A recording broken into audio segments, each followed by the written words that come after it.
Oke, selamat pagi anak-anak. Eh, Ibu lanjut materi yang kemarin. Kemarin kita sudah bahas materi tentang apa itu materi, apa itu zat, terus tentang zat cair, padat, dan gas perbedaannya apa aja. Nah, sekarang kita lanjut materi tentang unsur, senyawa, dan campuran. Oke. Yang pertama tentang unsur. Unsur itu apa? Unsur itu merupakan zat tunggal yang tidak dapat diuraikan lagi menjadi zat yang lebih sederhana. Jadi zatnya itu tidak bisa dibagi-bagi. Misal, kamu punya kue bolu. Nah, kue bolu itu kalau kamu bagi-bagi bukan maksudnya dipotong-potong ya. Kalau kamu uraikan, kue bolu itu terdiri dari tepung, terdiri dari telur, terdiri dari apa lagi? Gula, mentega, dan lain-lain ya. Nah, sedangkan kalau unsur ini dia tidak bisa dijabarkan lagi terdiri dari apa aja. Tersusun dari apa aja kita nggak bisa menjabarkan lagi karena unsur itu adalah zat tunggal. Tunggal merupakan suatu zat tunggal yang tidak dapat diuraikan lagi menjadi zat yang lebih sederhana gitu.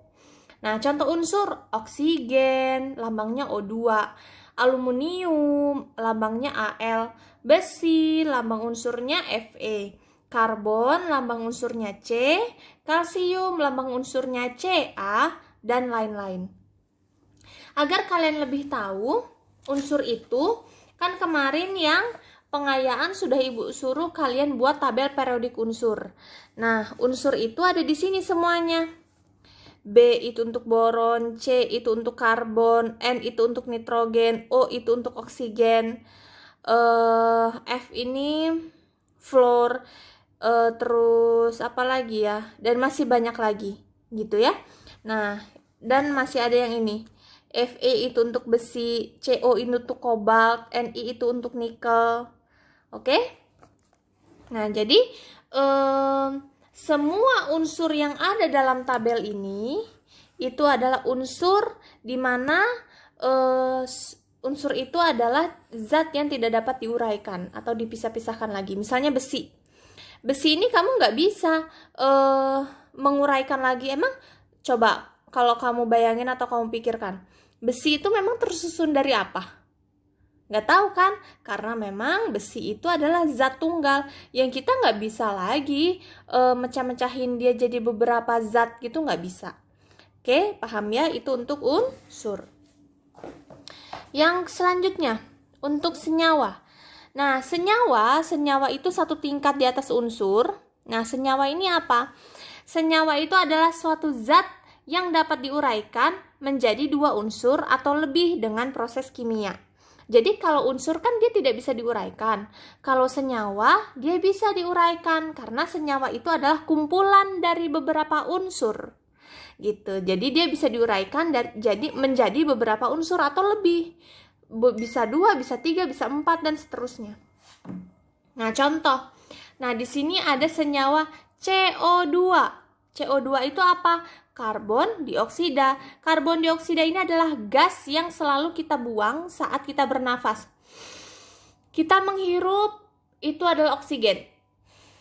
Lalu yang kita buang itu adalah karbon dioksida. Ya, jadi karbon dioksida ini adalah termasuk senyawa. Kenapa dia senyawa? Karena dia itu terdiri dari beberapa unsur. Apa aja Bu unsurnya? Oke, kita lihat. CO2 dapat diuraikan menjadi C dan O2. C-nya itu karbon, O2-nya itu adalah oksigen. Gitu ya. Contoh lain. H2O. H2O itu adalah air. Ya, jadi yang kamu minum selama ini, yang kamu gunakan untuk mandi itu adalah air, di mana lambang kimianya adalah H2O. Nah, H2O ini itu adalah senyawa. Kenapa? Karena terdiri dari beberapa unsur. Unsur apa aja? Ada H itu adalah hidrogen, dan O itu adalah oksigen. Gitu ya. Yang terakhir adalah HCl. HCl itu adalah asam klorida, di mana asam klorida ini ada di dalam lambung. Cairan asam yang ada di dalam lambung setiap makhluk hidup. ya, baik itu hewan ataupun manusia, yang fungsinya untuk menghancurkan bakteri dan membantu menghancurkan makanan, gitu ya. Nah, HCl ini dia itu merupakan contoh dari senyawa. Kenapa dia senyawa? Kembali lagi, karena HCl merupakan kumpulan dari beberapa unsur, di mana HCl ini dapat diurai menjadi H, hidrogen, dan Cl itu adalah klorida. Ya, jadi Cl ini bukan HCl ya, tapi HCl. HCl itu gabungan dari hidrogen dan klorida. Gitu ya. Jadi kamu bisa bedakan mana yang unsur dan mana yang senyawa gitu. Oke, kita lanjut ke campuran ya.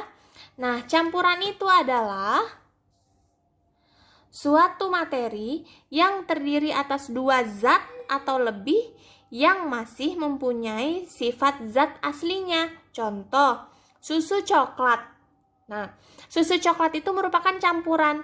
Kenapa dia campuran? Karena susu coklat itu terdiri dari dua zat atau lebih. Zat apa yang pertama? Zat pertama adalah susu, zat yang kedua adalah coklat. Gitu ya. Nah, air sungai juga itu adalah campuran. Kenapa? Bukan itu air, tapi memang di sungai cuma ada air. Emang di sungai nggak ada pasir-pasirnya gitu. Jadi air sungai itu merupakan salah satu contoh dari campuran. Air teh juga campuran. Air teh itu ada air dan ada teh. Air kopi juga itu campuran. Udara, batuan, air, dan garam gitu ya, air garam. Oke, sekarang campuran itu dibagi jadi dua macam. Ada campuran homogen dan ada campuran heterogen. Untuk campuran heterogen, Ibu bahas di pertemuan selanjutnya, karena nanti materi tentang campuran heterogen itu cukup. Mana sih campuran heterogen?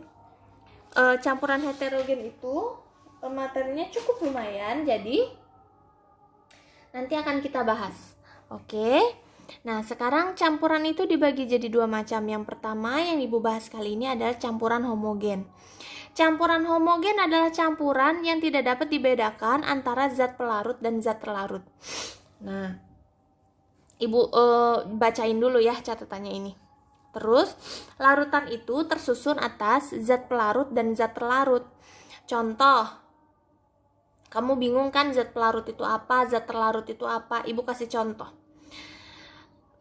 Larutan adalah zat pelarut ditambah zat terlarut. Contohnya air gula. Air gula itu adalah larutan. Larutan ya, di mana air gula itu terdiri dari apa? Air dan gula. Ini air gula. Air gula itu terdiri dari air dan gula. Di mana coba kalau kamu tuangin air dalam gelas, terus di gelas itu kamu tuangin juga gula. Kamu masukin 1 sendok gula. Yang larut itu siapa? Airkah yang larut ke gula atau gula yang larut ke air? Pasti gula kan yang larut ke air. Pas kamu aduk, gula airnya tiba-tiba rasanya menjadi manis. Padahal sebelum kamu taruh gula, air rasanya hambar. Tapi pas kamu taruh gula, air rasanya manis. Jadi, gula itu sifatnya terlarut karena gulalah yang larut dalam air. Sedangkan air itu sifatnya pelarut. Kenapa? Karena air yang bertugas untuk melarutkan gula. Oke, makanya campuran homogen adalah campuran yang tidak dapat dibedakan antara zat terlarut dan zat pelarut. Kenapa? Pas kamu masukin gula ke dalam air di dalam gelas dan kamu aduk, airnya kan rasanya manis.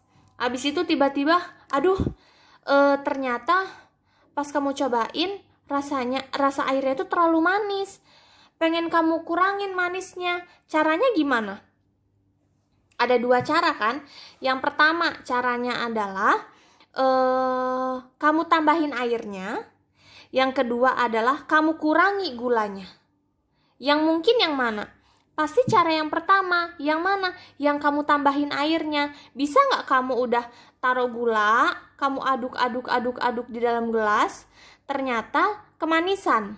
Terus gulanya kamu ambilin lagi di dalam gelas, di dalam air itu satu-satu gitu. Bisa nggak?